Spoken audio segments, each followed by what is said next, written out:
We're going to call to order the Commission on Persons with Disabilities regular meeting for May 14th. We'll start with roll call. Chair Mullings. Here. Commissioner Beeler. Present. Commissioner Hall. Present. Commissioner Lipp. Present. Commissioner Roloff. And Commissioner Bondsmith. Here. Thank you. Excuse me, Lynn, do you have the agenda printed up? Yes, I do. I have one additional copy. Just one second. Sometimes I print my own, but usually they have them printed for us already. Thank you. Okay. We'll start with the non-agenda public comment. If we have any speakers, we do. Member of the public here with us.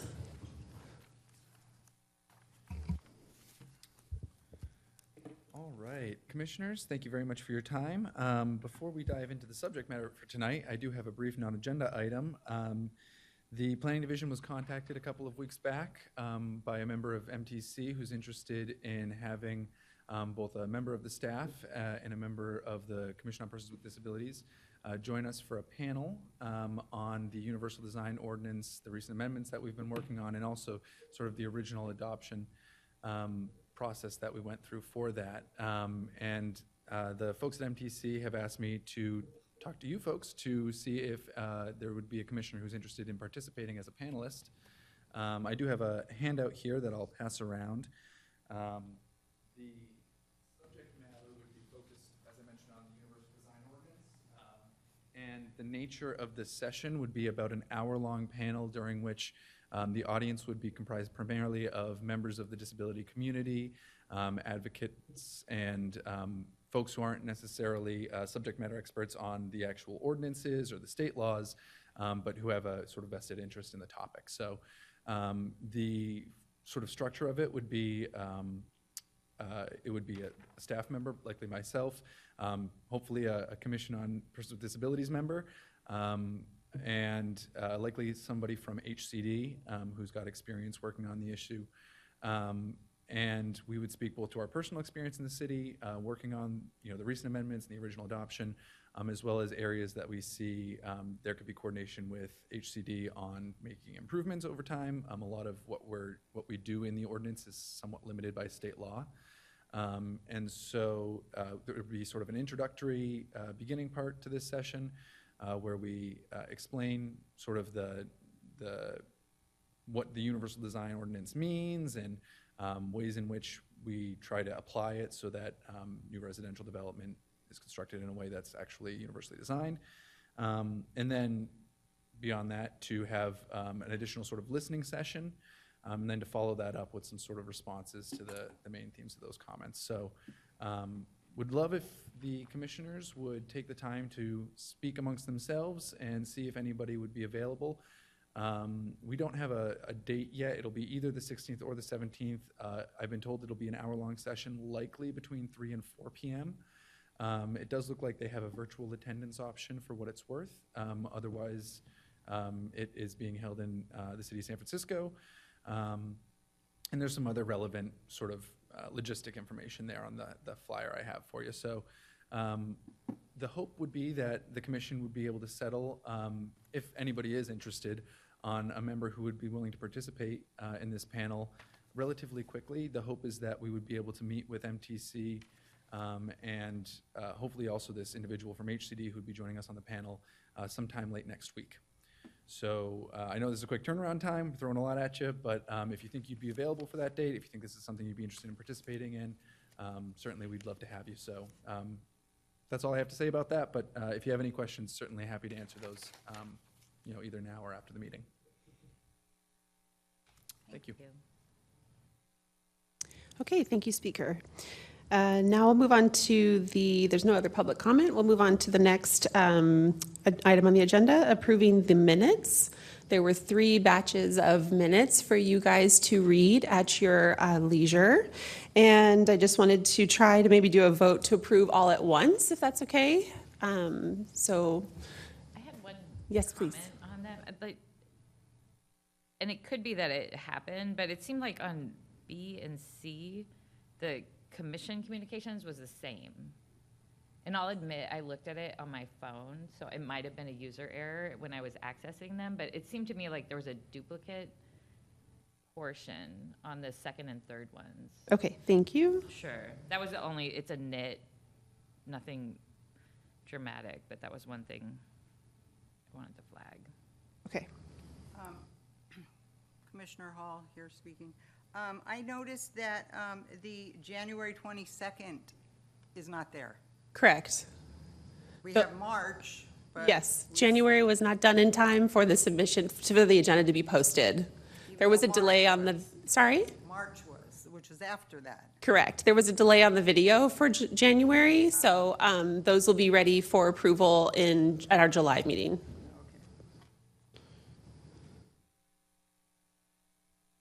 Okay, so in that case, any other comments for the minutes?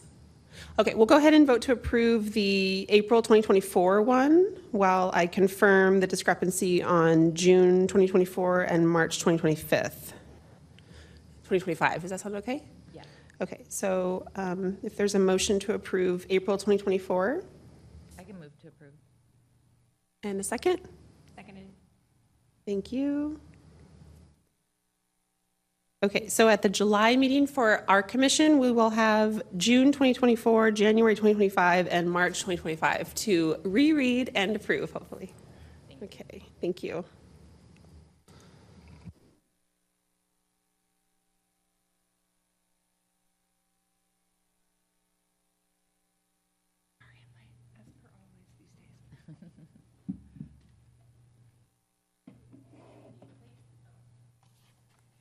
We don't have nameplates this evening, so apologies for that. I'll redo the, You're right where you belong.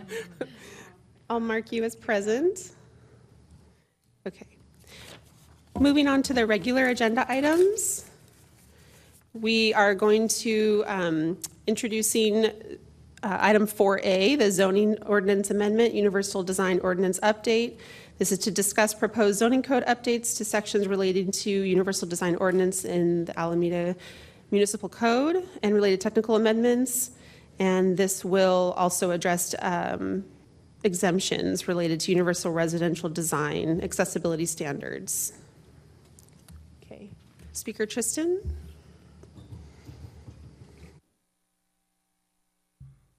All right. Commissioners, we're back discussing the Universal Design Ordinance Amendment. So as you may recall, we have been here before. This is the amendments proposed to the Universal Design Ordinance. Back in March, we had initially introduced this to the commission, looking for feedback. We got some really great feedback, ended up taking it to the planning board and getting some additional feedback there. And now we have a finalized version of the ordinance that will be going before City Council this month for its introduction.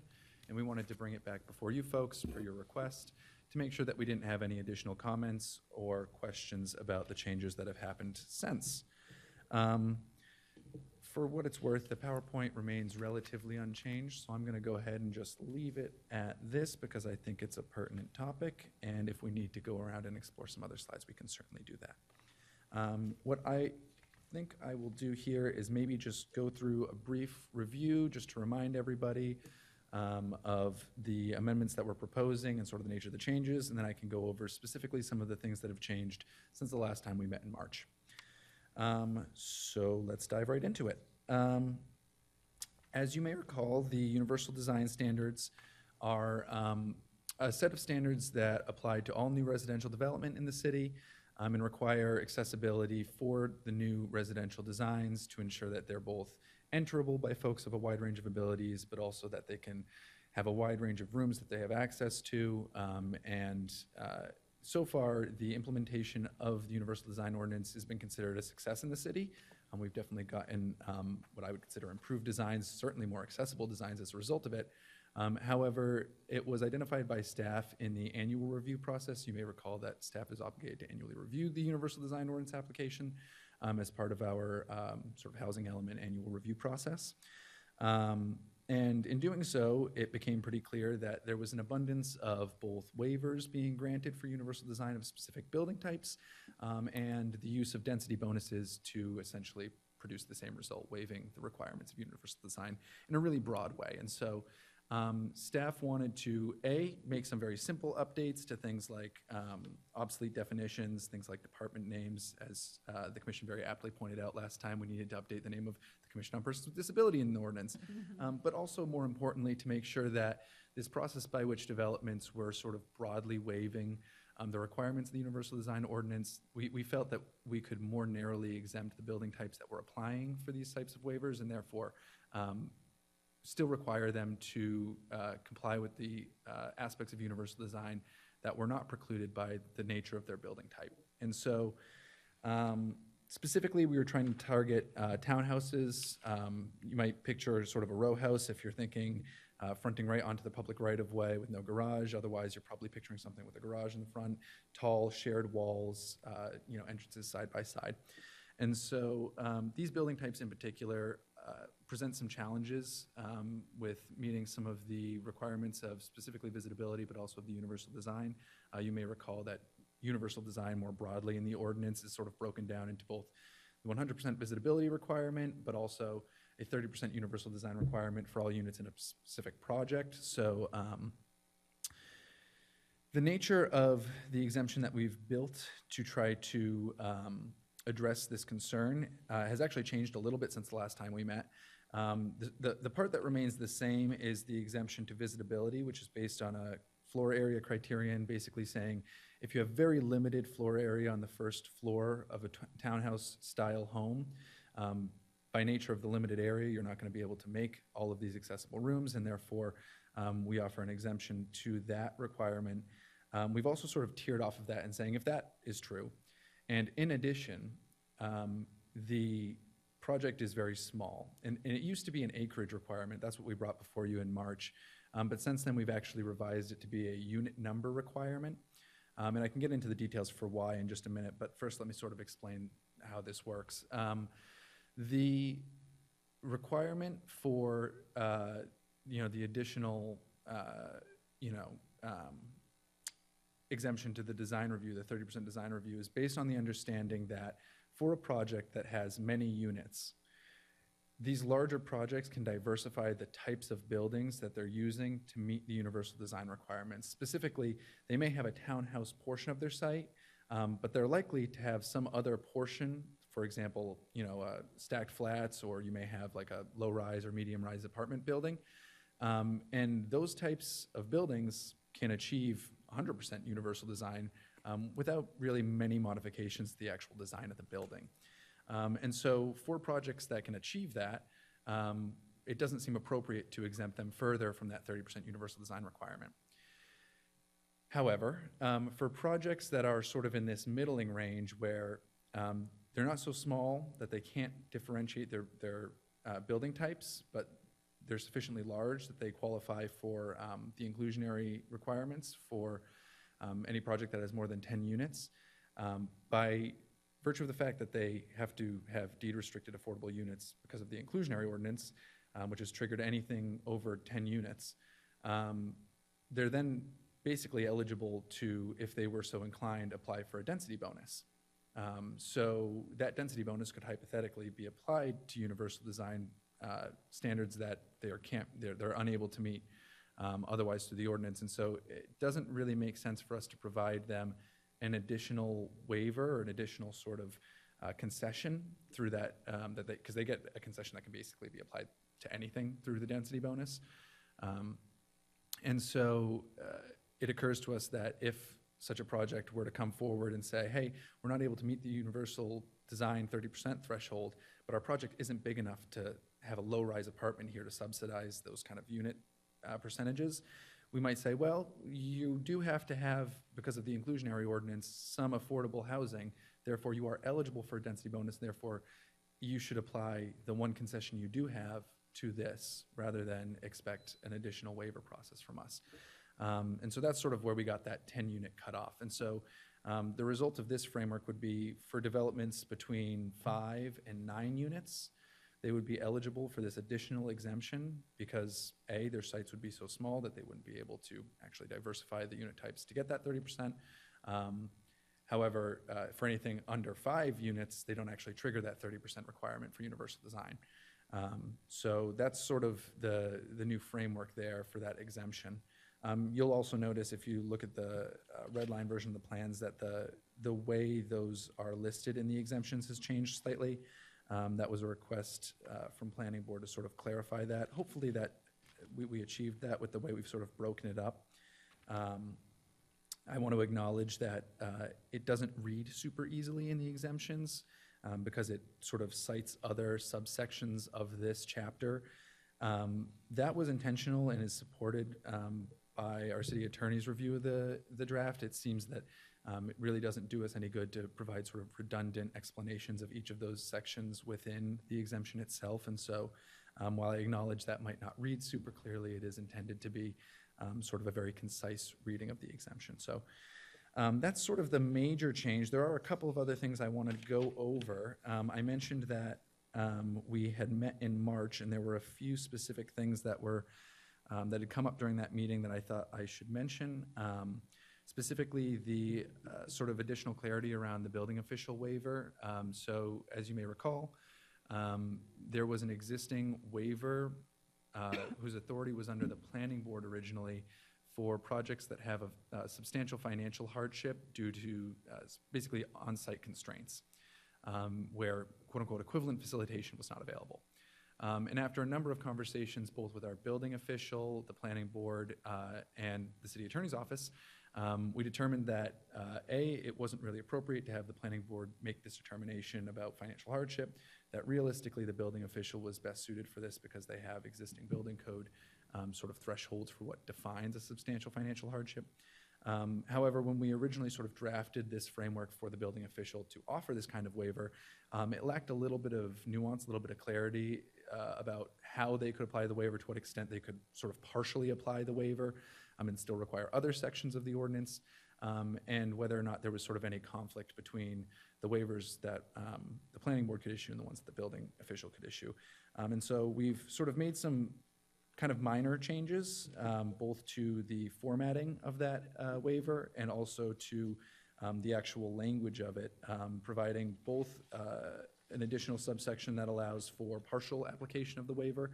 We felt this was really important because a lot of times when we talk about financial hardship, there's this question of how much could you do without triggering a financial hardship, right? And so the partial application of the waiver allows the building official to say, sure, there are some things that are truly impractical here. You will get a waiver exemption to those things. However, what you can do, you should still do. And so that was sort of the reasoning behind that. And then the formatting changes were intended to make it more clear what section the building official was making a determination under, sort of mimicking the waiver formatting from the Planning Board's waivers. So it sort of follows the same pattern there. Hopefully that adds a little bit more clarity to the building official waiver, but certainly if we have more questions on that, happy to go into more detail.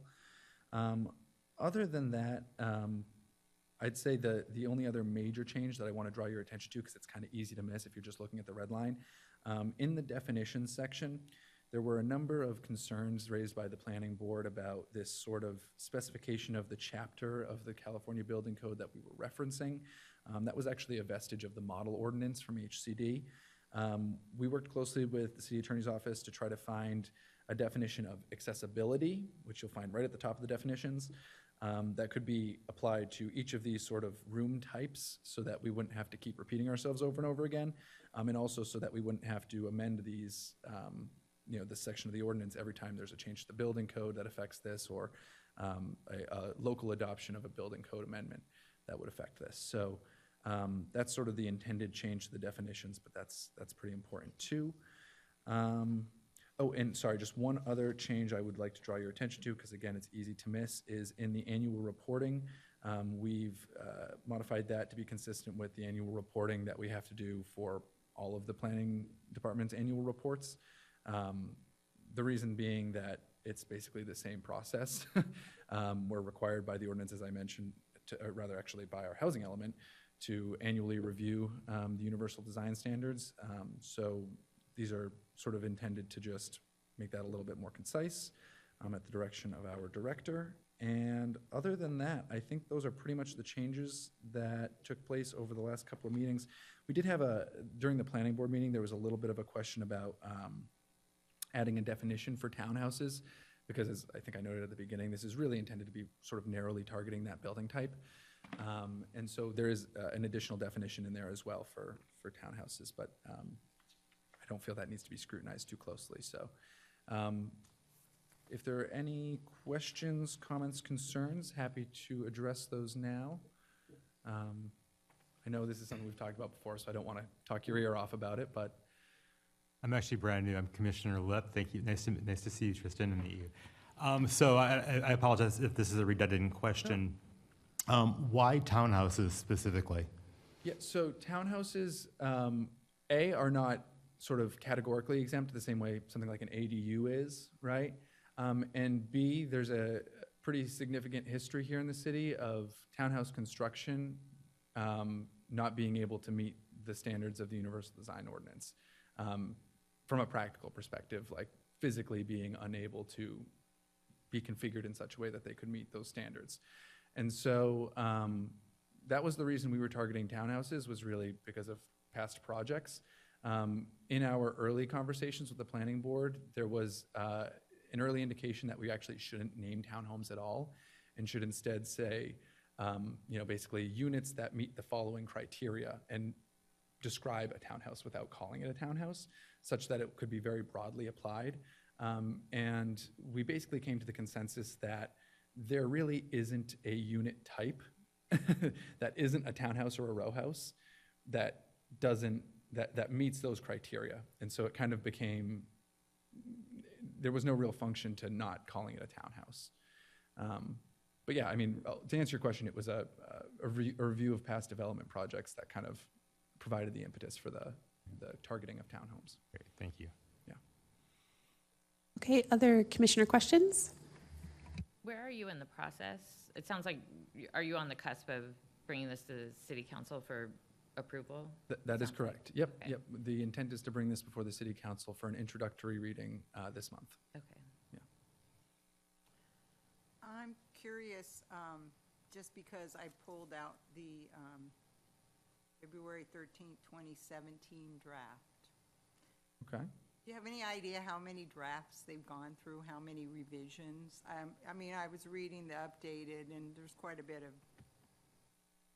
of changes there, Yeah. but I was just curious.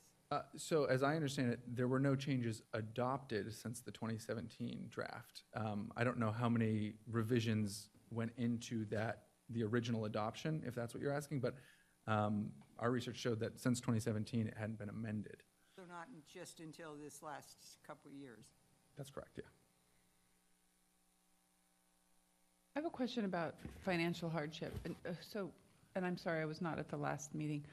Whose financial hardship? The developers? No, this is a great question, and if you weren't here for the discussion, it's definitely worth reiterating.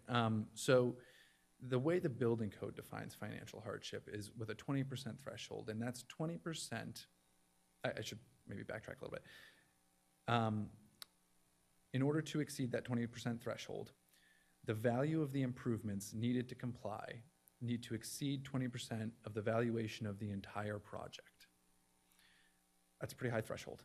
And in addition, it has to be because of specific topographic constraints, legal constraints, meaning things like an easement or something running through the property. And it's intended to be only applied in a situation where you couldn't simply reconfigure the buildings on the site or relocate them or have some sort of different unit type to achieve, equivalent facilitation was the original language, but essentially achieve the goal of the Universal Design Ordinance without exceeding that 20% threshold. So the financial hardship is really just intended to be a pretty purely quantitative review. The building official is considered sort of the best person to identify what is realistic as far as those figures are concerned, because they deal with making these kind of determinations through the building code pretty regularly. And so that's sort of the reasoning behind why the building official is better suited to make that determination than the planning board. Okay, but isn't this for new development? Yes. So these modifications would be made because, So to be clear, let's say you had, you've got your project site, right? And you're proposing some sort of a building that would look differently if it were to comply with the ordinance, right? You're comparing the building without any of that to the building with all of that. Both entirely, in theory, no existing buildings on site. So you're not actually looking at an existing, like what the cost was to build the building. You're looking at what the projected value is, that sort of project valuation cost. Does that make sense? it makes sense, but it sounds like they want the margins, and if their margins don't, because it's a new building, right? So like you're not moving things around, which is, I thought, how you described it. Like you're not adjusting things, like you're building from the ground up. So you would think you would build your costs into doing it per the ordinance, right? Per the universal design. Right. So you pencil that out, right? You Yeah. get it so that you're including all of those things, right? And then Yep. you say, okay, what portion of the valuation from this project is just dedicated to those universal design things, right? And you're saying, well, my project is $1 million, right? But, $400,000 of that is just dedicated to universal design improvements. That would constitute a financial hardship because it exceeds that 20% threshold. If over half of your project is just dedicated to those improvements, then it's just the project's never going to pencil, right? And so, insofar as there is a need for there to be a reasonable threshold at which there is an actual financial hardship, we felt that it was probably best for the building official to make that determination based on a building code standard, not just based on some arbitrary standard that, the planning board comes up with for what they think a substantial financial hardship would look like. Okay, yeah. I just think it still does discriminate towards the amount of units that you would want accessible, because you're saying like a developer wants to maximize this building to make this much money, so taking this extra money and putting it over here, because, that's how Right, the world just works, to be right? clear, So, yeah, they wouldn't be able to just move things around or get this waiver to like make extra money, right? Right, Like right. it would have to be a situation in which you truly couldn't like facilitate some sort of different building type or different, alignment of the buildings or different way in which you achieve the necessary elevations to get out of the flood zone, which is a common reason why somebody wouldn't be able to meet the visibility requirements. So like in those situations, there really isn't a way for the developer to meet the universal design standards. And it's not just because they want to like get more units and therefore have a more profitable project. It's because there's no way for them to configure the site in such a way that it's going to like achieve the universal design standards. right. And do you think it's do you think it's ethical? Is it fair? It's part of the model ordinance provided by HCD. Okay. So it's definitely considered standard. It's standard practice in all cities. I can say that in our review of past projects, it's never been applied. I would argue that the current threshold is set sufficiently high enough that it's unlikely to be applied except in extraordinary circumstances. And my feeling is that to omit it entirely, to say, well, we're concerned about whether or not a developer might take advantage of this provision, I would be more concerned about erring on the side of a project never gets developed that has substantial amounts of affordable housing because it wasn't able to take advantage of this kind of a waiver. So those are my feelings on the issue. I think it's fairly sound and a pretty common practice, but I definitely understand the concerns as far as one might read substantial financial hardship to be a really sort of malleable term that could be easily taken advantage of. And I think that's exactly why we've tried to sort of rehouse it in the building officials' authority, because they make the determination based really cleanly off of just the numbers, right? So that's sort of the reasoning behind it. Okay, thank you. Thank you for explaining that. Appreciate it. Commissioner Beeler speaking. Hi, Speaker Tristan. Nice to see you again. I was pleased to see the changes that we had recommended in the previous meeting. I did have a couple of additional questions.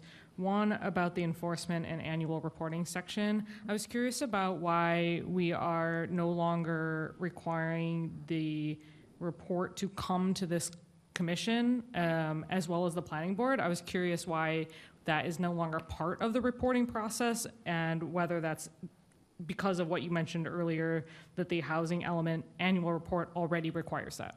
Yeah, so short answer, yes, right? Like, we're already doing that, and so there's not really a reason to have it redundant here. The second reason is that this seems to imply that there's sort of a second separate report specifically devoted to universal design. There's a whole chapter in our annual reporting on the housing element dedicated to, specifically because the housing element requires it, dedicated to the universal design ordinance. So it seems to imply that we should be spending extra staff time on this thing that we're already doing. And so that seems to be the sort of the reasoning why our director wanted to kind of clean up that language a little bit. I think the intent is still, for example, the waiver authorities still need to go before a Commission on Persons with Disability. I think the intent is not to limit the, ability of this commission to give input on the universal design ordinance. I think the intent is to make sure that we are not sort of requiring of our staff an additional report that is sort of already being prepared. So that would be the reasoning behind that change. Yeah, thank you. I have a different question. Is there anything else on that specific topic from my other commissioners and chair? Okay.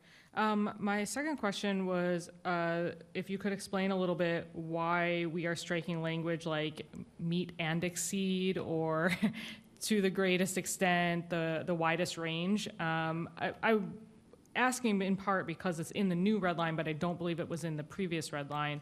I saw the streamlining of other language, and that made sense, but that one was, I guess, a little surprising. Yeah, sure. So what we've been referring to those as the superlative cleanups for obvious reasons. And so they were originally identified by one of our planning board members, who stated effectively that while the intent of universal design is obviously to try to facilitate the widest range of people, having access to these spaces, the legal interpretation of phrases like the widest and the greatest and the most is that they're basically not attainable, and they can kind of require us to do things that aren't necessarily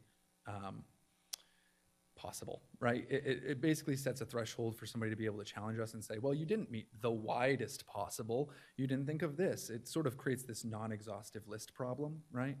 And so the planning board member identified that. We verified with the city attorney's office that it was in fact a potential sort of weakness of the ordinance. And they were able to recommend to us the language that we have in there currently, which is basically to say a wide, basically to say we do want this to broadly apply, however, not the widest, not the most, not, sort of this implication that we will do everything above and beyond possible because, frankly, we have limited time and resources, and that is not necessarily possible. But I do want to be clear, the intent is not to sort of make this a weaker provision as a result. It's simply intended to make sure that we're not sort of opening ourselves up to risk. Understood there. I think the greatest, widest, that one does make sense for me, and I'll leave it to my fellow maybe lawyers on this commission, which of course I am not one. I am interested in the equal to or exceed piece that was struck in the latest red line, and now we're saying meet the minimum requirements. Do we have any concerns that that will encourage meeting the minimum requirements and not going, at least making an effort to go above? And that's in the definition of the accessible features. Yep. So I could see, is that because it's the definition? This one's actually there's a little more nuance to this one. Okay, great. This has to do with local building code adoption. So a local jurisdiction has the ability to adopt local amendments to the building code. The building code being a totally separate thing from the zoning ordinance, but very, very clean cut quantitative values like kind of a no-nonsense sort of a statute with the building code, right? And so the only way to adopt a local amendment to the building code is to make certain findings, right? And the findings that you need to make for local building code changes to the universal design standards in the building code, things to do with accessibility, requires that that the local building code amendments are consistent with HCD's model ordinance. And HCD's model ordinance does not allow for you to apply a greater need for accessibility than what is required under the building code. And therefore, by including language like exceeds, it implies that what we're doing is essentially an under-the-table local building code adoption without making the required findings, which we, of course, would not be able to make because to exceed it would not be consistent with the building code. So it's a little bit of a wily change there. I understand why that might throw you for a loop, but conversations with the building official kind of raised that concern.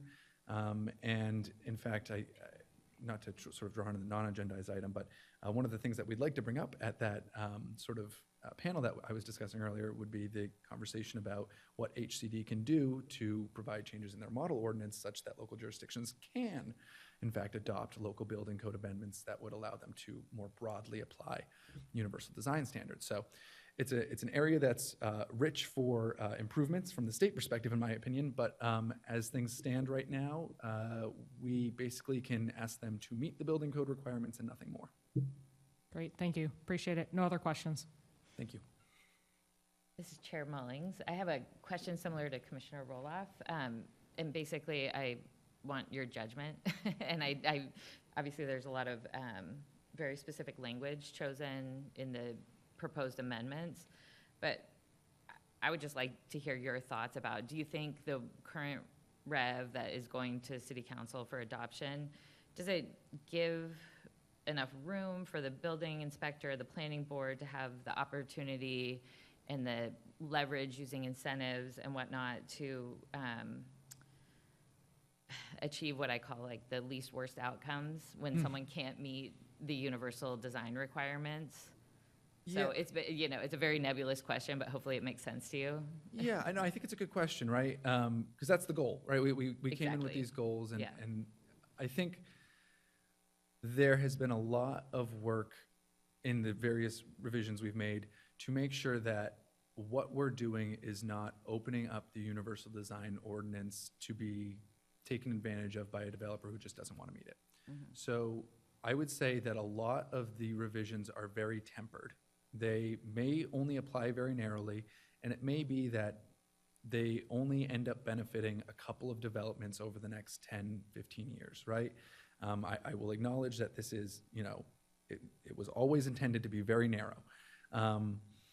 As a result of that, it may be that there are still projects that, you know, still need to come for waivers and, you know, would really love to fall into these exemptions. But the conversations we had were a lot about, you know, where would you prefer to err on? Would we prefer to err on the side of we have now allowed developments that could have been universally designed to go through without it? Or would we rather err on a development that, you know, really can't meet those things, had to actually go for a waiver and had to go through an additional process, and maybe that put them behind and resulted in changes to the development that weren't great, but at least it's universally designed.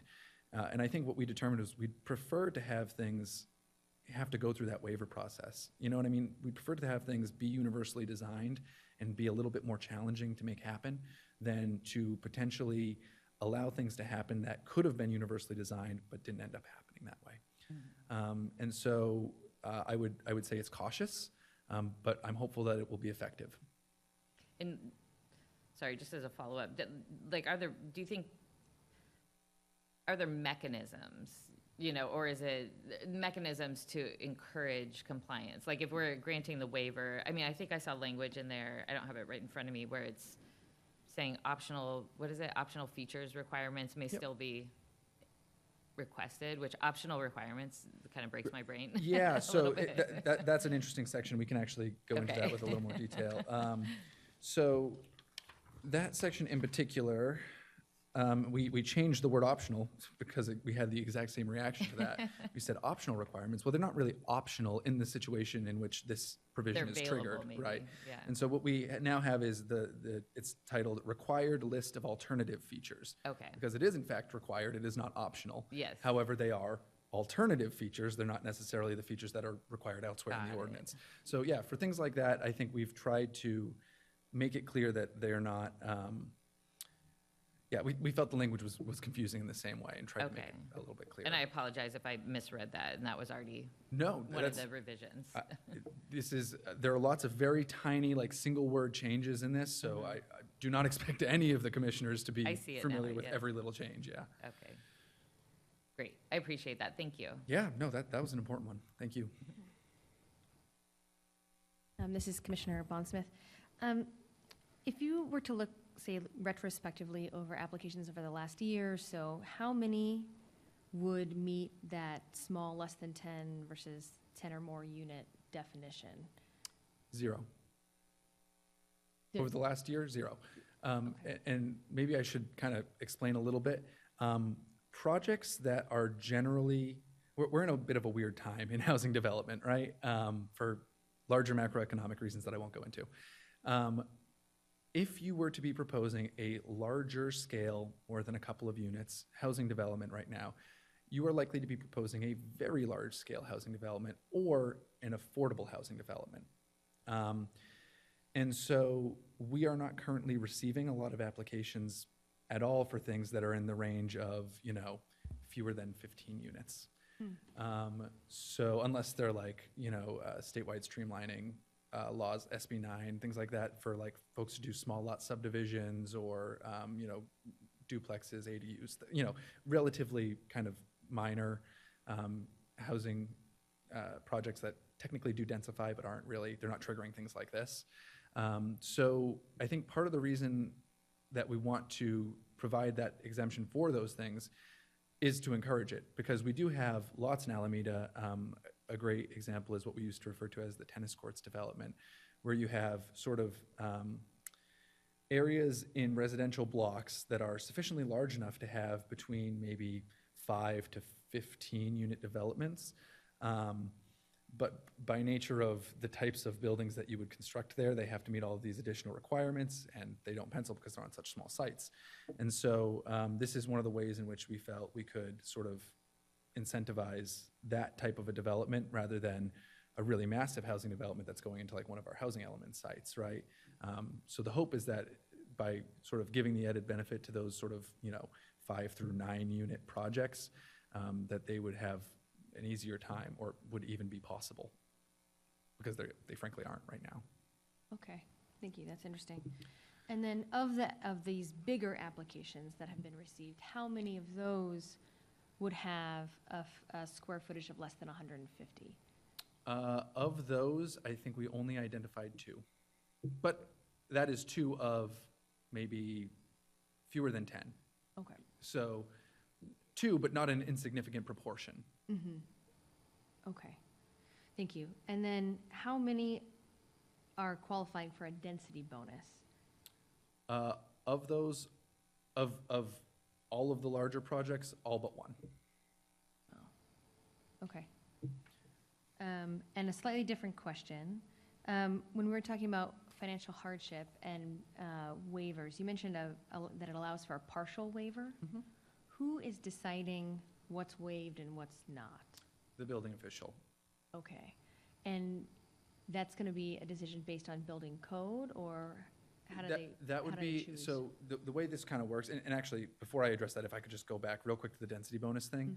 I just wanted, I'm not sure I made it very clear when I was presenting. So any project over 10 units is technically eligible for a density bonus because they trigger inclusionary. The density bonus concession that you get can be applied to kind of anything, right? So if you say, City of Alameda doesn't have parking minimums, but it's very common for large residential developments to apply to parking minimums, right? But if you apply to your parking minimums, well, now you have to meet the Universal Design Ordinance.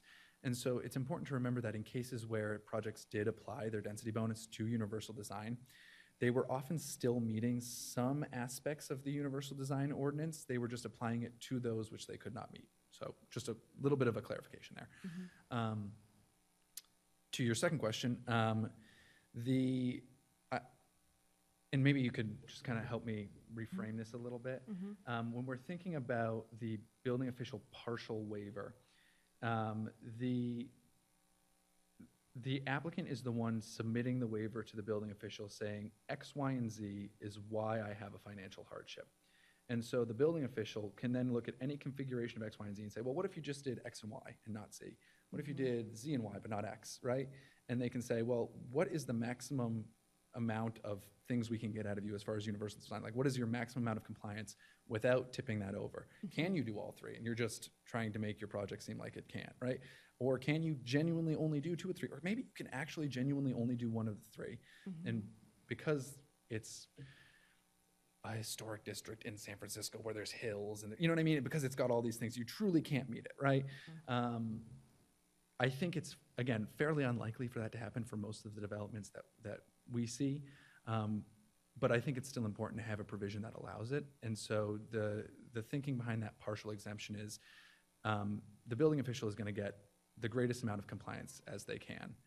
But to the extent that we don't want them saying, oh, you've met 20%, therefore waived all of it, right? If they can look at it and say, well, actually, you're at 22%, you know what I mean? Like, maybe we can actually still get you relatively into compliance with just removing this one little thing.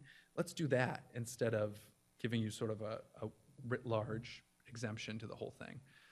So that was sort of the concern it was addressing that came up at the planning board and the thinking behind why we feel comfortable the building official is able to make that determination. Okay, and their priority would be to get as much as you can. The highest level of compliance, Okay. yeah. So I think what you would most likely see is those line items that are of greater expense would likely be included to the best of their ability. And then, they would probably find whichever the line item is of least expense, let's take that off first and see if we can get there. And then maybe the second, you know what I mean? Like, Yeah. probably just be a numbers game like that. Okay. Yeah. Thank you. That's all my questions.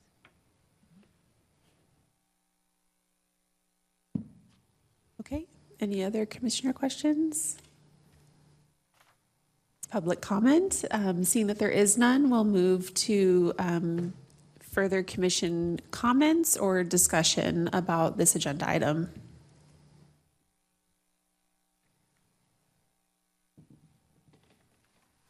Anyone have anything further? I don't. We're not voting on it, are we? No, okay.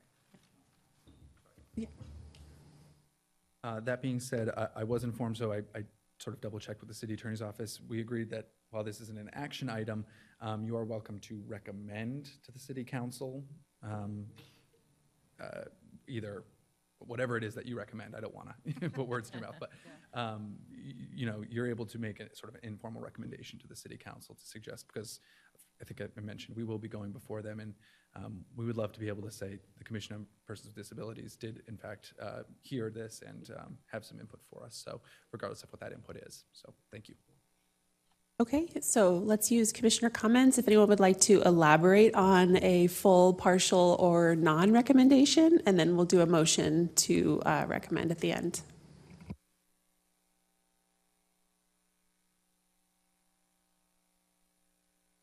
I would just make a comment that, well, when I joined the commission, I think, it was, this is coming up the end of my second term, I think the commission was really proud of the work they had done in approving universal design, and I think there was a lot of heavy lifting. So I think it's a letdown to see like so many amendments keep happening, and of course, like, I think a lot of it is just because the financials of all of it, and I know things have gotten more expensive, and we're in a different place, but I would just have to say, like, personally, I would, not personally, but as a commissioner, and I'm Commissioner Roloff, by the way, I would abstain from recommending this. Not that I'm opposing it, but I think there was too much work done and too many victories for the community that we're supporting in all the heavy lifting of the initial universal design, and just to come back and amend it. And I think it sounds like there's been continuous amendment.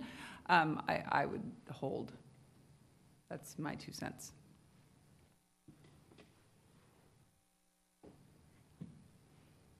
Okay, any other comments? I would somewhat agree with Jennifer, this Commissioner Hall. Because I go back when they actually put this together, and I agree, and they worked very hard on it. And in other areas, somewhat related to this, but the overall presentations that we have gotten through the years are what kind of waivers, what kind of exceptions, what kind of always something, and when it comes back to the UDA, and which is not what we want to see. And like, we do understand financial and different things that come up, but it is somewhat distressing to see, oh, here's another amendment, here's another waiver, here's another exception to something that was worked on for years, and that we thought the outline and the promise of it was well constructed. And we've seen a lot of changes and exceptions, and, you know, that a lot of big developers and that take advantage of financially, you know, when they can. So I wouldn't say I would be against it. I would just say I wouldn't be totally supporting it. This is Chair Mullings, and I don't have the benefit of the history, so I appreciate the comments. I will say, in the conversations we've been having on this topic over the last however many meetings, I have been impressed that the spirit of trying to preserve the goals, you know, when it comes to issues that we are trying to address and represent, I have been impressed that, you know, it does seem like those are taken into account and genuinely an attempt being made to address them. And, you know, I would say, I think with all the countervailing forces and things that we must navigate in the difficult times, as we've all alluded to, I would support moving forward with this nuanced approach. It does feel very measured and deliberate. And also, waivers and exceptions can chip away at progress or chip away at actual goals. So, you know, I think the caution is warranted. So maybe with the asterisk, but, you know, genuinely, I think part of our goal is to be pragmatic, you know, but preserve, you know, truly making the difference and the impact we're trying to achieve. So with all that commentary, you know, I don't know if we need to make a recommendation. If I were called to make one, I would lean towards recommending it. I think it's, you know, I think there are reasons why this is being pushed forward to revisit something that hasn't been amended since 2017. I think the landscape has changed quite a bit. So I'll make those comments and pass the mic if anybody else, or if you wanted to, anybody else wants to say anything, no obligation. This is Commissioner Bond-Smith. I just want to, I think, echo what you just stated, that I appreciate how deliberate and thoughtful the process has been, but would just caution that amendments, can slowly change the focus over a period of time. So just to continue to be really thoughtful about what needs to happen and keeping the greater goal in mind.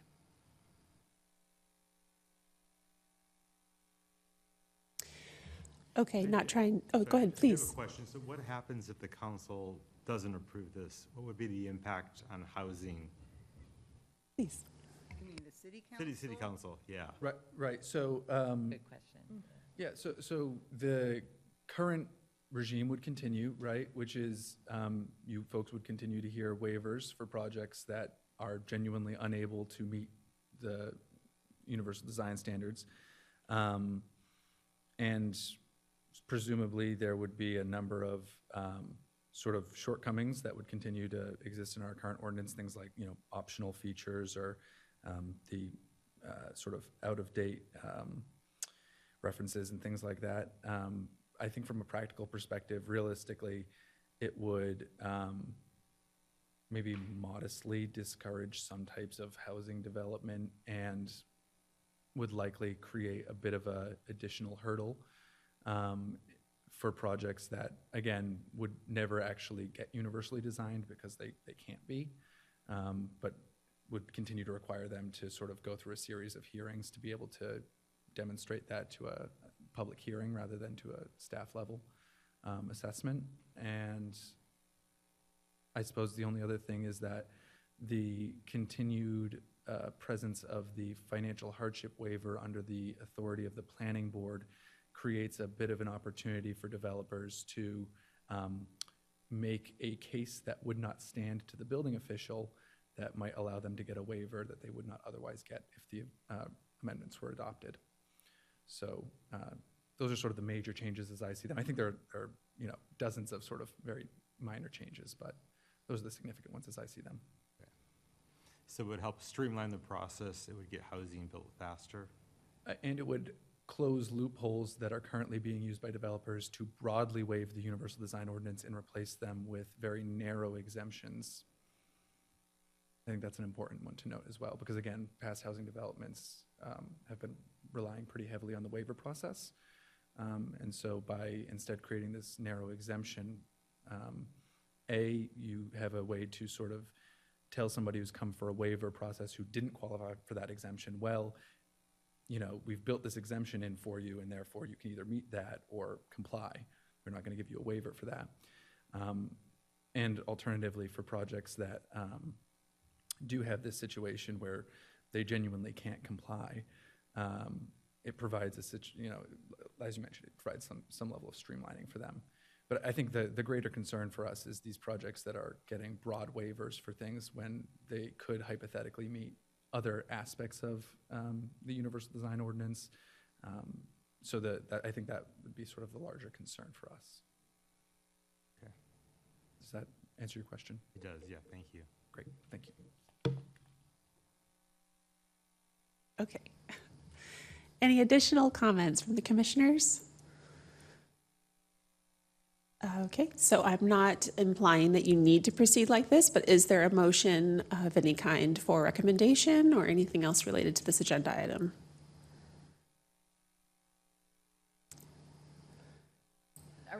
Is it a formal, would it be a formal, is that appropriate? I'm not questioning your judgment. I'm just No, you're fine. I'm very confused right now about So you can make a motion to recommend if you'd like, and someone would second it, or we can just close the agenda item if there's no motion for recommendation from the commission. I mean, subject to my prior comments, I would make a motion to recommend. Okay. Or I do make I'm not making it conditional. I will second. Okay. Thank you, commissioners. Okay, that closes that agenda item. We're moving forward to the request for review and approval of proposed commission bylaws. Thank you. Thank you. Lillian, before we move on, do we need to vote on our motion, or is that our recommendation? Yeah, you can, because it's not an action item, just a motion, you can do motion second. Perfect, thank you. Thank you. Okay, so agenda item 4B, this is meant to be a bit of a conversation amongst the commissioners about the bylaws. These have not been, just some context, these have not been edited or revamped for several years. So the only edits I did in here is updating the name of the commission, as well as the image on the front. So please feel free to make any suggestions or anything like that, and then we will vote to most likely approve them after the review and the edits have been made. Commissioner Hall. So under membership, it still says the Commission on Persons with Disabilities shall consist of 9 voting members, and I believe we changed that to 7. That's right.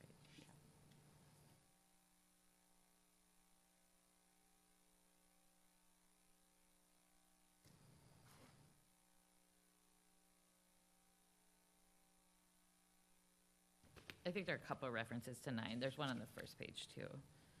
Okay, so blanket edit from 9 to 7. Anything else about the bylaws? Yeah, I had questions about whether we had a requirement of 7, because it's not, it says consist of, in this case, 9, but we'll say 7 members, which I think is our maximum but I believe we can operate without a full staff, so I would assume. We have to have a quorum of 5. For voting, right? I think we Right, can- but the yeah. membership, I don't know, maybe it's, we don't need it to be clarified, but I would feel like it would be a maximum of 7, not a flat number of 7. Yeah, I thought that was amended a couple of years ago. Right. To go to 7, right? Right? From, yeah. It's possible that discussion took place. These are the last ones that were officially on file for Yeah, the it might not be bylaws. reflected in the bylaws, but I think the Yeah. city council Oh, okay. operated in some form or Yes. fashion. We voted on and. Yeah. went Yes, to- right. so this is to formally update the written bylaws for the Okay. commission. But I think the quorum is more, it's to even have a meeting, we have to have a quorum, even, Right. not just for voting. Right. Right. Yeah, you have to have a quorum for, just to do a meeting. order to proceed with the So if there's meeting. 7, we have to have at least 5 Yeah. for a quorum, right? Right, but I think my question is under 3, membership, A, appointment. The Commission on Persons with Disabilities shall consist of 7 voting members your- appointed, yeah. which it should say up to 7, because I believe we can operate with less than 7. Like It's a if we're down a nitpicking member, it piece. doesn't mean we don't Right, we function. can't, yeah, we can still meet even if we only have 6 members, and then the quorum would adjust so- as to a certain percentage, is that correct? So maybe like shall consist of no more than 9, Right, yeah, or no more than 7, I guess. or 7, sorry. No, yeah, I'm with you, yeah. Who's on first? No, good, that's a great clarification. And we've often voted for the chair, but do we usually vote for a vice chair? We haven't in a while. I I would- cannot remember when we voted for a vice chair.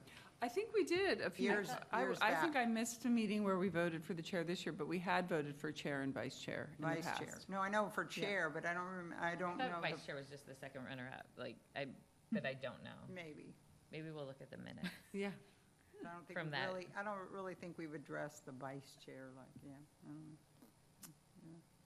I admit that I haven't finished reading carefully through this in a bit, but I did have questions around our definition of year, if anybody found that, because I'm assuming it's a calendar year, Oh, that's good. but I don't know, and we should probably clarify that, because if so, then we might have missed our appointments of the chair and vice chair for this year. I believe, not from the bylaws, but it is your elected date. So like the first month you come to a meeting is the beginning of your year. Of our terms, right? Of your Yeah. terms, right. So commissioners do term off throughout the year.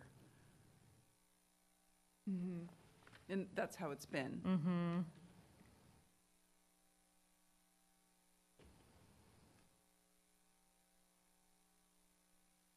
And that adjournment, meetings adjourn no later than 8:30, well, that happens sometimes, but. I noted that one. I don't know Yeah. how Oh. much that Could we say is- something like when, or like, we can make best efforts for that, or when possible? Right. Or, Or we have to vote to stay after 8:30. And Yeah. I think that has been happening maybe informally, Where where we- we hit 8:30 mhm. and there's like a check-in, but I don't remember like voting. So meetings adjourn no later than 8:30 unless there's a vote to continue, or I don't know what we want to say. I mean, I don't yeah, know how and much it it currently matters. says that by simple majority. Oh, I We see. can extend the meeting Mhm. to an additional specified amount of time, so I guess that's I think fine that's- to leave in. I think that's fine as is. And for something to be put on the agenda, it says at least 10 working days prior. I was under the impression, or maybe this changed along the way, that it had to be at least just 7 days. Which section? Oh, for new agenda items? On B under, where's it at? Under meetings, yeah. No, under, I'm sorry, I just lost my place here. Oh, 6 yeah. agenda, I think, Commissioner Hall. Yeah. That is a long time. Yeah. I think I believe, and I could be wrong, that it had changed somewhere along the line, that we had to at least give 1 week's notice, 7 days' notice. When do you have to post the agenda? 7 days out. Yeah. So Yeah. it's like, So that's why we have so you 10. can't get they need 3 working days, it sounds like, to Yeah. incorporate. Well, and they have to post the agenda. 7 days. ahead. Yeah. Otherwise, we can't legally have the meeting. That actually happened one time. We didn't have the agenda posted in time, and we couldn't have the meeting. I think we need to leave it at 10 then. I guess so. Yeah. Yep, agreed. Yeah, I don't know why, but I swear there was something about the 7 days, but maybe, yeah, maybe that was it.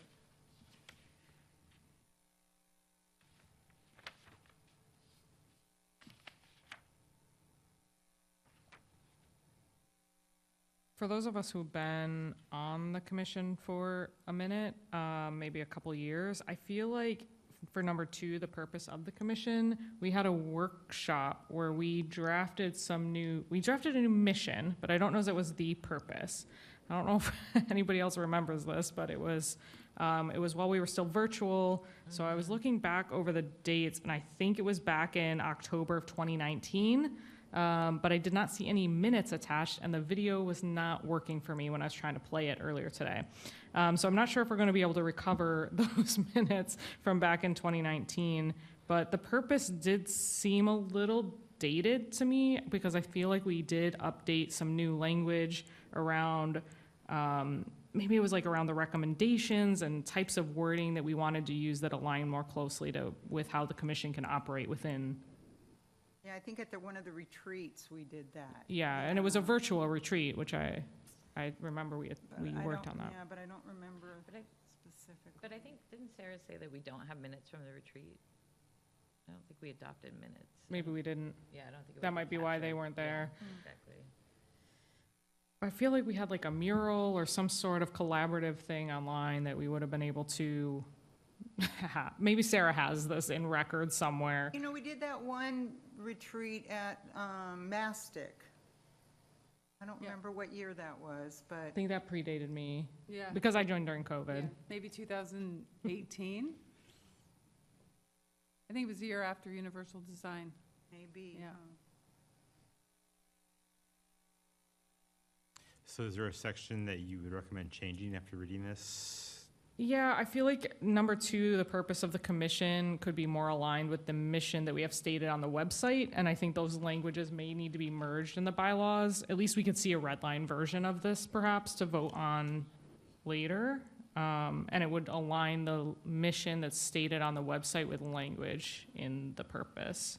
Well, one concern I just want to raise, and I don't know the answer, so it's more of a question, but I could see this purpose provision being our quote-unquote charter and the Yep. delegation of authority to the extent we have any authority, or, it may be a purpose that was defined for us, Maybe. and we may not have the, Good question. I don't know. Yeah, I agree. I wasn't sure. And it was that language that is to provide information and recommendations to city council. Not that we don't, but I couldn't remember if obviously we just did a recommendation, so maybe we can do recommendations, but I felt like there was Yeah. some language there that we were allowed or not allowed to use, Yeah, but we must have been able to use it at some point because it's here in our bylaws. yeah.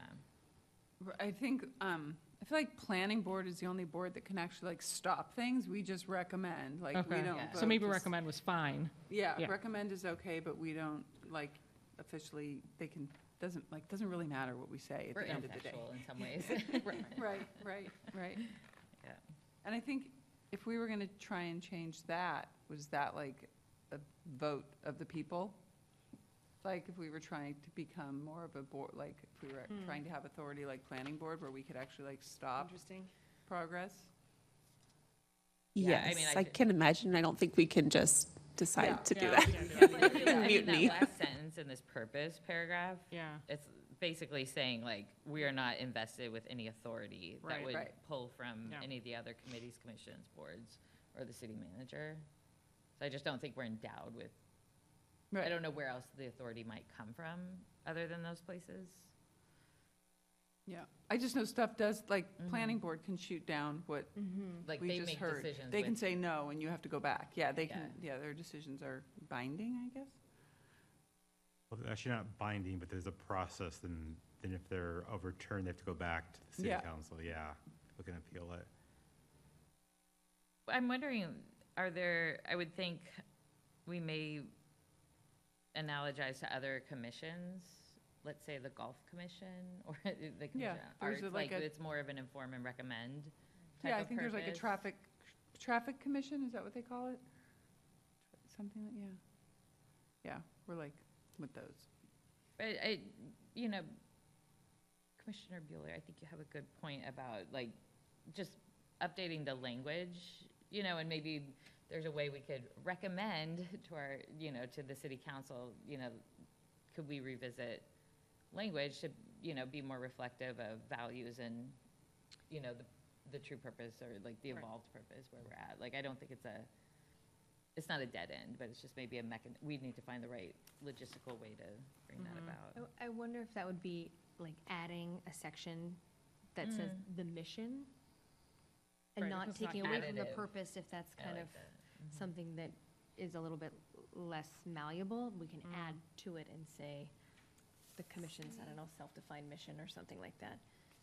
Yeah, so refer to a mission that is more malleable, that we can update without having to approve the bylaws every time. I Okay. like the way you're thinking. Well, and actually here it says the bylaws can't, like, these bylaws may be amended by 2/3 vote of this commission, except for the rules on membership and the purpose, which Oh, requires there we city go. council action. Okay, yeah, good call. Yep, I see it. Yeah, Okay, so we could add in our mission. yeah. Oh, and our rules on membership, we have to go to the What council. if we add a provision, the real purpose? No, I'm kidding. I'm totally kidding. See the real purpose, it's on the website. Well, that means our membership one is gonna be a little bit bigger hurdle before we get to. Oh, we have to bring that to the. But I do think it's important, I really think that appointment thing needs to be modified to be a Accurate. maximum and accurate with the numbers Where we've been violating our bylaws all along. for a long time.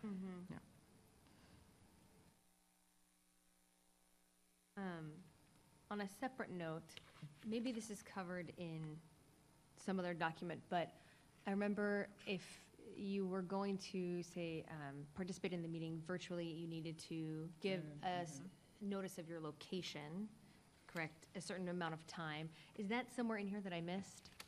Is that the, It has Yeah, I don't some believe it's in Sunshine these bylaws because it's in the Brown Act, yeah. Okay. So that's where it's, Covered somewhere else. yes, Okay. Brown Act specifies how to teleconference properly. Great. I Yeah. just wasn't sure if we needed to add that element in. Yeah, thank you. I had a question mark. Yeah, and that even Me too. came up too because of the state law about how you can only have 2 meetings by Zoom and, you know, if you can't miss more than that. And, you know, that, a lot of that came about because during COVID, and then they talked about, you know, easing that restriction, but that never happened, so that's sort of kind of been stuck on that. Right. So because of the frequency of this commission's meetings, the teleconference rules are a little bit different as well. But there's a lot of leeway to allow commissioners to participate teleconference-wise, as long as there's advance notice and planning given for that. But that would be something maybe we could just make sure to clarify for future reference, not necessarily into the bylaws. It just was because when I had the vertigo and during latter part of COVID too, and it was like, I was concerned because they were basically saying I could only do 2 meetings, right, per year. So because of, if there's physical or health issues that are in play, then that is waived. So there's not necessarily a maximum allowed if there is an underlying concern. Okay, good, okay. It's good to clarify. okay, I know I'm stuck on the number of people, but if our number of commissioners and as members is up to 7, which we all agree is probably the right thing, then I'm curious what you all think about the special meetings, not that we have them very often, being required to be called by the chair or by 5 or more commissioners, which in the previous would have been about a simple majority, right? Because it would have been 5 of 9. So should we change language where it's specific and say a simple majority or 2/3 Or is that instead meant of to be a 5? quorum? 'Cause we Or have is to- it meant to be a quorum? And what is the quorum? Quorum remains 5, It remains 5. yeah. Okay, I did I'm some not sure. I did some pre-studying. thank you. Or I think I understand that to be, because half of the commission at no more than 7 is 3.5, and you can't have half a person. Right, so it could be a it's plus 4 one. or 5. But I think quorum is Yes. It's 5. Lillian, maybe you could help educate. Yeah. Yes. It's definitely 5. Yeah, so Right. quorum is 5. However, because there's lots of little numbers put through here, I'm just going to clarify all the numerical values when I go through and do the Okay. edits based on our number 7. Great. But yeah, to your point, if we could also get clarification on a special meeting, does that require a quorum to call it if it's not called by the chair, or does it just require a simple majority of no more than 7 member? So So it would be like 4. Yeah. Yeah. So it's a question of 4 or 5 to call it. And that's 5 meetings B, if that helps Lillian for when you're tracking later. Special meetings, yeah. I mean, for all those special meetings, but it's good to have it clarified, should there be the need.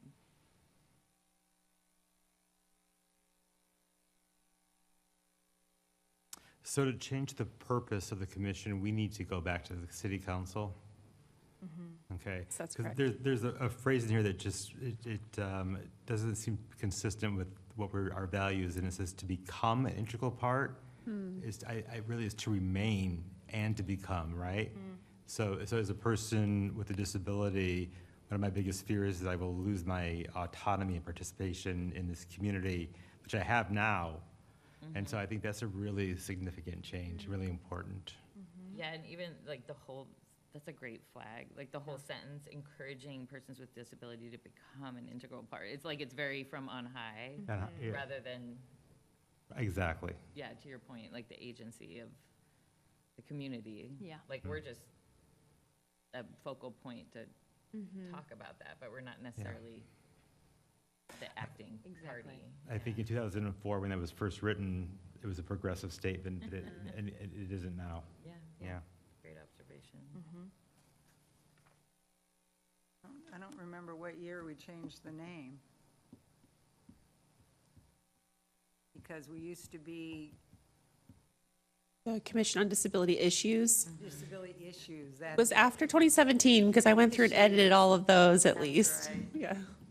Yeah, because some of my old paperwork, so, yeah, the Commission on Disability Issues. I remember we voted for, there were 3 different, remember? There were 3 different new names, Candidates. basically. Yeah. So what we were gonna call the commission, yeah. But we all agreed we wanted to get rid of the word issues. Yeah.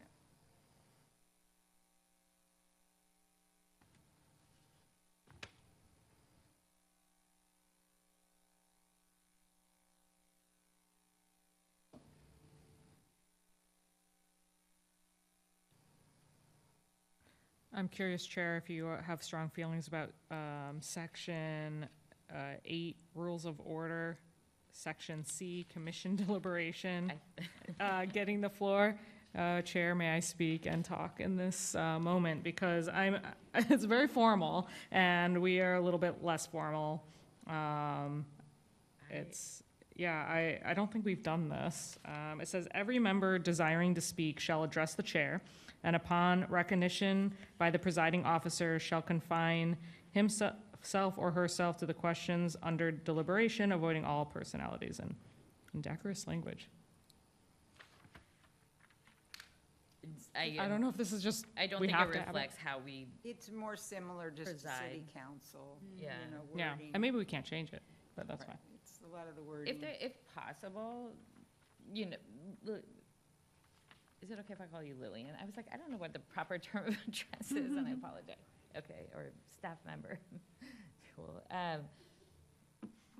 I would love to have it be more reflective of how we actually operate and to be less hierarchical. Obviously, we need to have order, and I do realize, like, when we have speakers, there's definitely a protocol that folks are following, so I'm not trying to disrupt that just for the sake of disrupting it. We can continue on with that, but I think, you know, when it talks about deliberation, my experience over the time I've been on the commission has been, we generally go in seriatim, you know, go around and everyone has a chance, or at least like we look to people and just, you know, whether verbally, non-verbally, find out if people want to comment and try to do order and reverse order, or things like that. So there's a way we could reflect that and just maybe leave this as default language, or, you know, say like, otherwise it goes this way, and there is a default protocol, so it's not, we avoid the issue of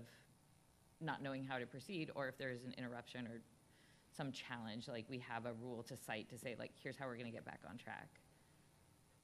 Yeah, I will take these comments, obviously, to the city clerk as well to discuss, but I would say that it would be better to err on the side of formality within the bylaws, but then it doesn't mean that full structure of the meeting needs to be as formal as stated, but like you said, it provides a standard, as well as just context, should anything arise that's out of the ordinary.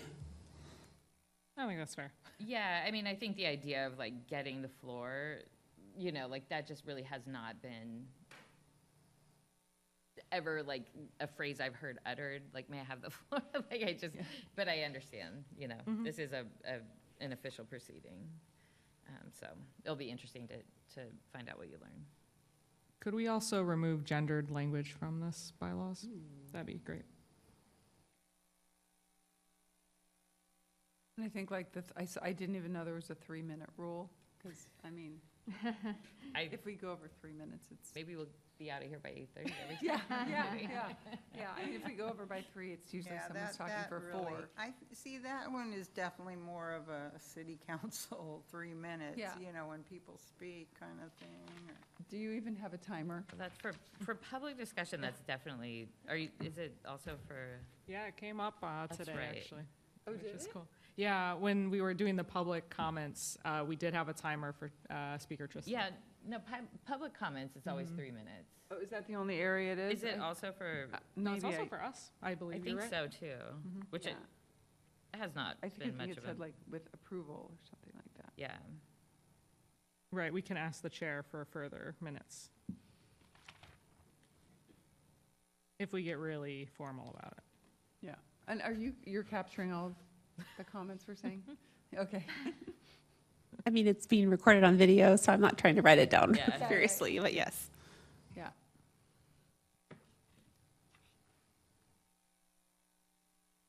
Oh, Commissioner Hall, I had a question for you, and I don't know if we need to change this in the bylaws itself, but I believe in the last meeting minutes, I was reminded that you had asked for a reorder of the agenda, so that we had, which actually we did not do, because I believe you had asked for the communication section maybe to be the first, or like to flip the.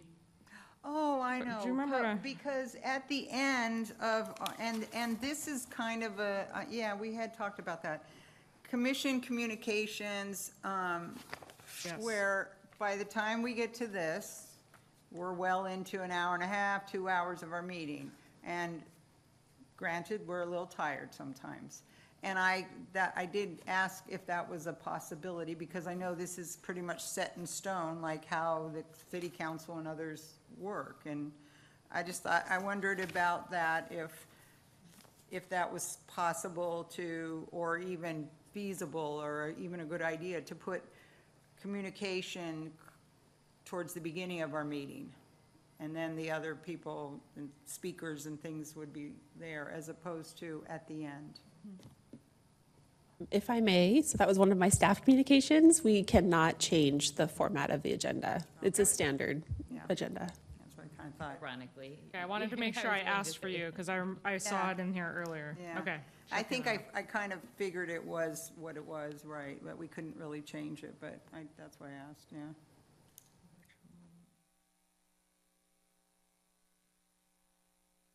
Any other comments on the bylaws?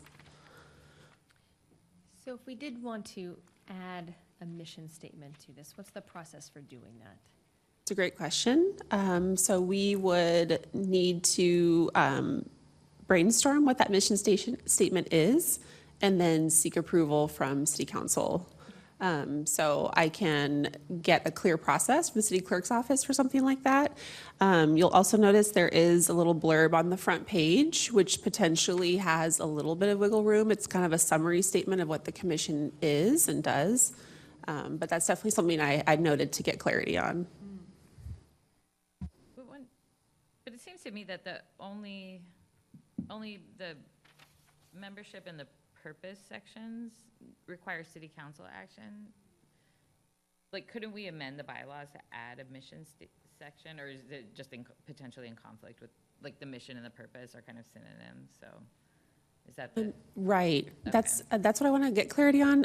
Not that we can't adjust our own bylaws by way of the simple majority vote, the 2/3 vote, but I think because we would need to be sure that any mission we add does not then get used, maybe unconsciously or unintentionally, to circumvent the purpose as stated. That's the thing I would want clarity on, is just making sure that we can rewrite the purpose as such and then also maybe add a mission.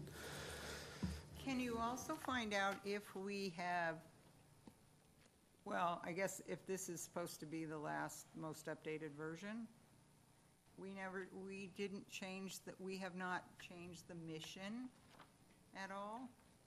Did we have any kind of question on the mission when we changed the name? Because I don't remember. That's a great question. I noted to follow up on the retreat as well as any other possible edits that may have taken place of these bylaws, and perhaps they just weren't filed on record. So I'll try to do some research for that. Any other questions or comments for this before we move on? I'll just point out too, another resource for that would be on the website on our page. It actually says purpose, but they do not read It's the not same. the same Yeah. at all. So maybe just another spot we could pull from. Well, see, back then, and I don't, like I said, I'm not sure how old this one is. It's probably 2016, 17, whatever, and it says, purpose of the commission. It says, none of us is better than all of us. Commissions which utilize all the resources among its members will solve problems, render decisions, and make accomplishments of a quality that exceeds the best of an individual in the group. That was there. I saw, I see, right. It was like, and that was under our purpose.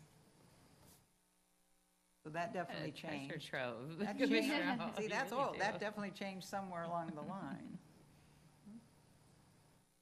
Yeah. Okay. Are we Oh, still sorry. one short?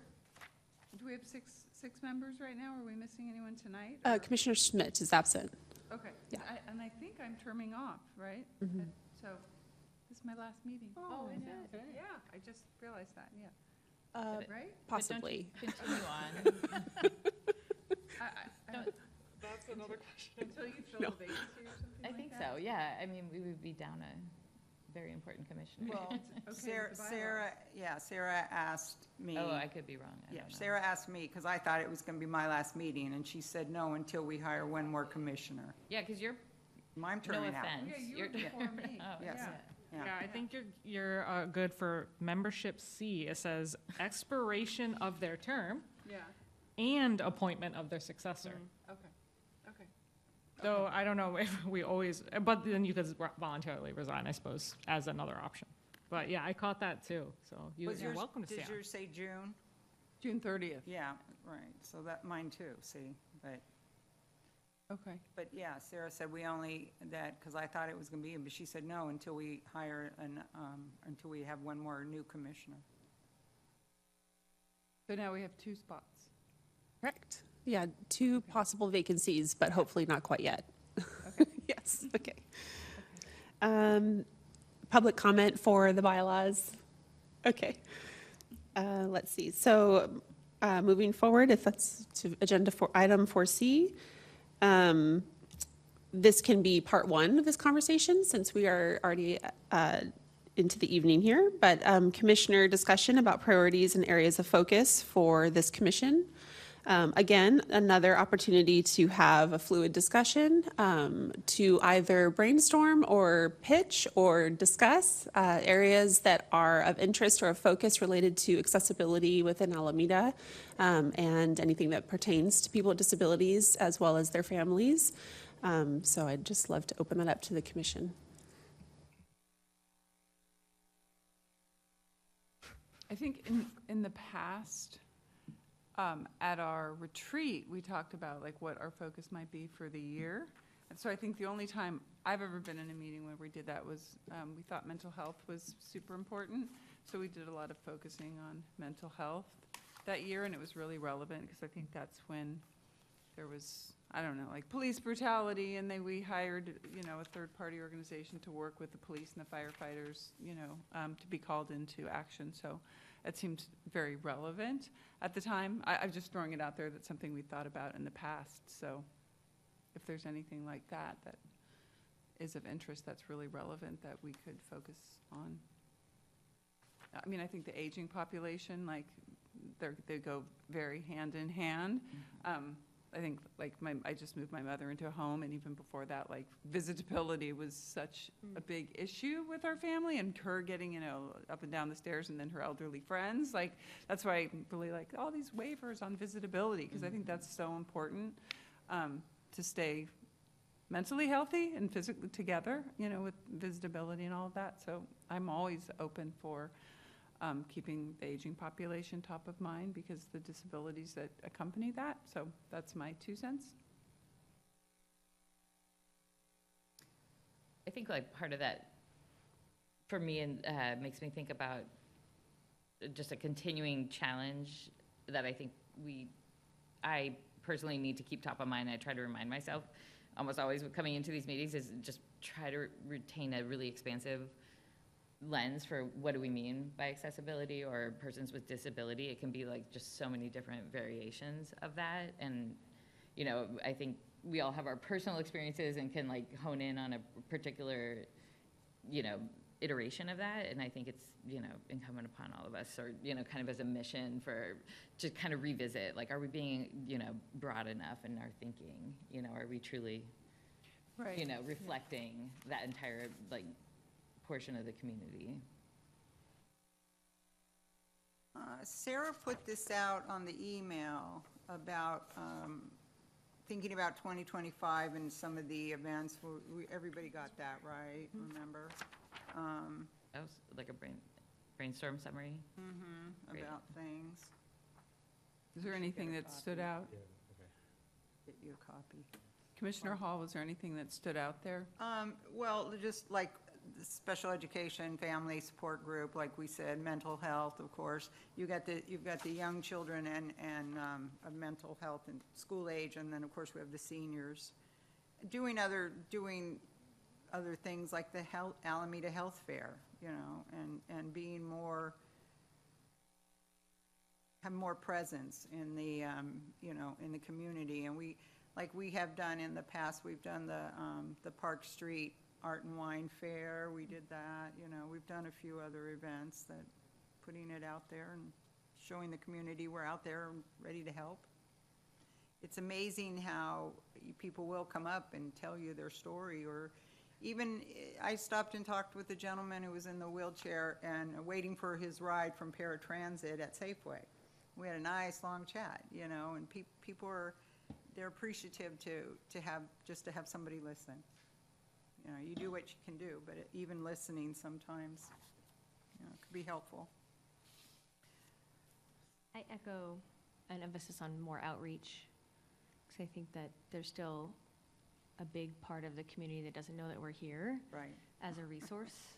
And so sharing that more broadly, I think, could really be helpful. We very rarely get community members who come to participate in our meetings, and I would love to see more people have a mechanism to access us, either informally or like we encourage them to come Right. more formally. The other thought I had is that we talked about this at a couple different meetings where sometimes commissioners will have a relationship with other commissions and attend their meetings either through a formalized mechanism or not. But I don't think is anyone going to other commissions? Not yet, as far as I know. So maybe we should think about We whether did we that wanna do too, that. right. We did have, that was broken down, like I did housing and Mhm. other people did, and Mhm. Park and Rec or different things, but Yeah. yeah. So we're more aware of what's going on in our community. Yeah. And I think in the past, we were also sharing our thoughts of who we would like to see. So I think when mental health was big, I think I worked with, I don't know if it was Sarah or before Sarah. So someone came from AUSD to talk about how they're approaching mental health and did a presentation for us, which was super informative. So if there's other organizations in Alameda that like we want to hear or learn from, I think we can take it upon ourselves to work with you and invite them in to share, like Massac Senior Center or Parks and Rec, or Recs and Park, but like holistically. I think we used to hear from, is it Amy? Is she still running Parks and Rec? Amy, Oh. right? No, it's not her anymore? The Assistant City Manager, Amy Woolridge, is that who you mean? Yeah. Wasn't Yeah. she running Recs and Park? Yes, but Yeah. it's now Justin Long. Okay. And then Morris McKay actually is at my top of list for a great resource for us to hear from. Okay. Yeah, he's within the Rec and Park. Yeah, so we were inviting others to come in and speak, because I think we do hear from, like, we were here from, like, the Alameda Loop bus, I think that was defunded. Like, we would hear from some of the same speakers always, but we, it's totally within our commission to invite other organizations, you know, so. The Food for CARES thought. program, which is a great program, and, you know, that often pivots back to mental health, you know, when it's out there. And with the warming shelter or the shower program that we have, you know, the shower program goes year-round, you know, we see mentally disabled people a lot, not just physically disabled, you know, so that's something to always be aware of. Yeah, or like Meals on Wheels, you know, I don't even know, like, their impact on seniors versus the disabled population in Alameda. We could have, well, you know, the food bank, of course, is, you know, a lot going on there. Cool. And I'll throw out my own organization, FOS, Friends of the Alameda Animal Shelter. We have a Yeah. whole Healthy Pets, Healthy People program that focuses on the psychosocial issues of pets in your family. And really, we consider ourselves more a health and human service organization than we do an animal welfare organization with our new program. So, Yeah, if they ever wanted to Yeah. come and like share, yeah, we like, have a their social worker on presentation. staff, and Yeah. we intersect with Meals on Wheels and Food Bank and Boys and Girls Club and Girls Inc. and the whole family. So, yeah. I would love to hear from them, Okay. and I'd love to hear from like Alameda Special Olympics. You know, I'm not sure like how present they are now, but these are, I think this would be great to have some agenda items that we haven't seen in a while. And it may attract more attention, you know, Yeah. community involvement, just, we're And not the that s- excited. And the maybe. CERT program came and talked, remember, last year sometime, and something I've been wanting to do for a long time, so I've been actually doing it now. Taking the class online. And I think, as a disabled person, it just makes me feel a little more equipped for something that, if something happens, you know, and also to be able to help other people, and especially in our community, other disabled people, because, you know, when a disaster hits, a lot of people are like me, and I would be going, and I wouldn't know what to do. So the CERT is such a great program, and now that it's offered online free, that can help more people in our community to take it and feel a little more prepared. It's just good general knowledge too. I mean, they all at the first beginning of the questions at the class and asking us all about our earthquake kits, and you never saw online, all these people's heads went, including me. You know, how expired is your water, and how, you know, things like that. So it's a good reminder. Yeah, I want to echo my fellow commissioners here that inviting more cross-collaboration with boards, commissions, community organizations, groups would be fantastic. We hear a lot of planning, urban development, transportation, all great, we love it, but it maybe isn't the most exciting for most people to come and attend and give public comment. I'd love to see the library, see what, you know, what things we can do with them as well, and maybe they invite us as well to their meetings or to their events. I also would, kind of getting off of that topic, one thing that I'm really curious about is hearing more about the See, Click, Fix data. I know we've brought that up a couple times, but I think we should have that at least once, maybe twice a year, depending on our meeting schedules, to see what kind of progress are we making with things that our community are reporting.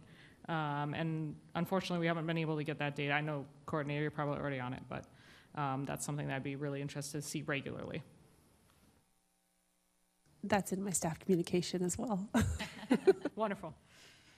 I'll just comment that I was working from home on the 29th, and I got all ready and went down to the Officers Club, and I was a month early to the commissioners, like, yeah, I was like, wait, there's no cars here, what? So I think, So you've It- edited location? yeah, We're good. yeah. No, but anyway, like, that's a good, like, next, if anyone's going, it's good to collaborate with the other commissioners and, talk about, cross-collaborating and co-presenting at each other's meetings. I might have a conflict this time. I tried, but I'm going to try and make it. Yeah. And you're talking about see-click fix. I think you're talking about the state of our sidewalks in Alameda, a big part of it, or? Right, yeah, all sorts of things, right? I'm sure that Yeah. we should have data, which it sounds like we'll find out a little bit more about this, that we've talked in the previous meetings that we wanted to see information on how quickly we're replying to these concerns, especially around accessibility issues, and then what kinds they are, and so that we can give better recommendations or ask to see certain, I guess, commissions or groups or staff members here to report back on them. So that was one thing that we had been talking about in the last, probably 6 months, maybe the last couple meetings, to try and get information on. Yeah. That'd be great, yeah. I stumble on sidewalks here at least 5 times a week, Yeah. and it is terrifying, so, Right. yeah. Is there like an arborist or something? Don't we have that within the city somewhere that like works on the routes that, like, that might be Actually, interesting. in the midst of a giant sidewalk repair program currently, so there's lots happening with that. And yes, we work in conjunction with our tree specialist program, project manager, within Public Works Department. That's one of our big initiatives right now. Yeah. Oh, I good. mean, that could be a great presentation right there, so Yeah. we're knowledgeable about that, and we can be advocates for that, and, yeah. Yeah, on the sidewalk, if there is anyone that could present on that? Oh, do you? Oh, You're like, okay. you're looking at him. Yeah. Do we have 10 days between now and the next meeting? Yeah. And the other thing I would add is, I think, and this may be too broad of an issue, but the whole issue of access to care as it impacts the disability community. And I think there's a lot of really scared people right now what's happening in DC and at the impact on the state level as well, local level. And I think that should be a primary issue, if you all agree that it's not too broad, so, Maybe like a standing item to just, yeah. just to the extent there's updates or news about how if I'm understanding, I'm just trying to Yeah. make sure I'm capturing your, if we're, is the idea to just keep an eye on, with all the major news of cuts going on and programs being affected and grants being pulled? Exactly, and how that, How is that impacting how that the community? impacts our local community Yeah. and our neighbors, yeah. The Alameda Food Bank got their federal-funded United Way grant pulled. Wow. That got canceled already. And then the TEFP for Assistance Families, I can't, the TFAP, whatever that one has got cut back already. It's just terrible. Very interesting, yeah. Yeah. Yeah. Okay. Thank you for that discussion, commissioners. Any public comment? Okay. All right, so that closes our regular agenda items. Now we'll enter into the commission communications section. If you have anything you'd like to announce or to add, this would be the time to do it, please. Welcome to our new commissioner. Thank you. I'm really honored to be here, and I appreciate. I'm sorry you're almost turned off, and you're almost turned off, but I may call you for advice. So, Yeah, thank you. absolutely. And we'll be here until we're replaced, so. Right, so Yeah. they tell us to go away. Thank you. I would like to bring up the 4th of July parade, because our next meeting will be after the 4th of July. And about some logistics. I had asked Sarah about this a while, or both of you, I don't know, but we had talked about it last summer. Do we have a new banner made yet? It's in design, in production, yeah. So we'll have it for the parade? Yes. To wear. And then, are we going to meet and decorate the car the day before? Are you going to send out an email? How are we going to do that? These are all questions I have for you as commissioners, so I don't have the answers to those. I don't want to tell you that you have to decorate the car, but yes, please discuss amongst yourselves who will ride in the car, if you'd like to walk alongside and/or ride in the car, if you want to hand out item like stickers from the city, or if, as well as if you'd like to decorate the car and how you'd like to engage with the parade. Yeah, well, I know a couple, yeah, we want to decorate the car, and definitely with the banner and maybe some other things. I'm definitely one that wants to ride. I can't walk. I know Sarah got a cute little car last year, so I'm sure you guys will be able to get a nice, cute one this year. And that's pretty much just so where, how, and what we would meet, maybe the day or two before, you would let us know. So it sounds like we should probably figure out which commissioners are interested in participating. I'm so sad, I think I'm gonna be out of town on the 4th of July, so I will not be riding or walking, but I'll be there in spirit. Well, I know Sarah wants to go. I think she said she's driving still. I'm not sure, but yeah, I definitely want to go. Does she have a car? I think I'm out of town too. Renting a car, yeah, she's Oh. renting a convertible. Oh, good, okay. I would like to go. I'm on call that day, but I would like to go. Barring something. Barring a disaster, then I would like to go. Yeah, it should be fun. Is that something that we are allowed to coordinate offline, or do we have to make those decisions now in a public forum? I believe those can be coordinated offline. Okay. Yeah, since it's not necessarily city business. Perfect, thank you. And I think Sarah had shared that she definitely is, even though she's no longer. Yes, our Sarah will staff be person. there, yes. Exactly, so, Yeah. I mean, I think it seems like it will be coordination with you and with Sarah. And those You'll who are send us an interested. email or whatever for, Yes, I will. Okay. And I have one other thing to just share with everybody. The Hearing Loss Association of America runs walks for hearing across the country. And the Bay Area Walk for Hearing is coming up this Sunday at 10:45, and it starts at Crown Memorial Beach. So if you see a bunch of people walking around along the beach, like honk and wave, because that's the Hearing Loss Association of America group kind of walking to raise awareness about hearing loss. aw. That gets me, because my new latest disability, I guess you want to call it, I have, since I got Meniere's disease last year and the vertigo, I have had hearing loss and in the right ear, and that was 6 months ago. And this Friday, I go for my new hearing test. So we shall see. And I have no problem if I have to wear hearing aid, then I'll wear hearing aid. But it'll be interesting, because the level of my hearing that was perfectly fine, and then from the 6 months later, how it had drastically, how much hearing I lost in my right ear was even surprising to the audiologist, which was, I was like, well, that's not good. But, yeah, so, interesting. I'm looking at the hearing world a little more differently this last year, yeah.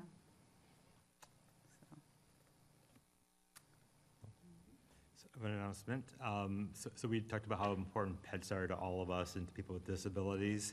1 in 3 pets go missing. So you have a 33% chance of your pet being out and lost at some point. FOS is having a free microchip clinic on Sunday, June 8th from 10 a.m. to 2 p.m. And we know when pets are microchipped, dogs are twice as likely to be returned, and cats are 20 times likely to be returned when they're microchipped. So we'll be at the Elks parking lot right across the street here, June 8th from 10 a.m. to 2 p.m. June 8th, you said? Yeah, Okay. completely free to the public, so we're trying to get the word out there. Yeah. Definitely a good thing. Thank you for those announcements. Staff communications, just really quickly. I have several bullet points here I wanted to just run down with you guys. As Commissioner Roloff mentioned, May 29th is the boards and commissions special evening. I unfortunately cannot be there. That's my kid's last day of school, but if anybody is going to be there. It would be wonderful to have at least one representative from this fantastic commission. Let's see, just a reminder of Speaker Tristan Swire's public comment earlier about the panel discussion that he's invited you to. If anyone is interested in that, please get in touch with him as soon as possible to participate in that on either June 16th or June 17th. The ADA, the Accessibility in Alameda newsletter, I launched last month, so we've gotten that out a couple of times. Yeah, thank you.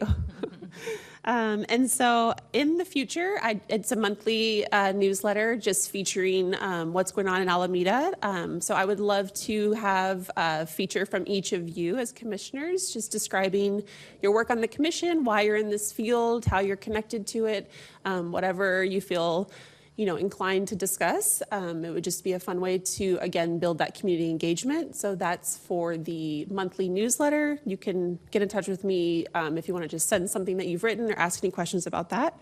Related to that, there's also an ask within the newsletter as well as on the Making Alameda Accessible webpage on the city's website for people to share their stories of the ADA impact. As you guys probably know, this July is the 35th anniversary for the ADA being a monumentous civil rights legislation.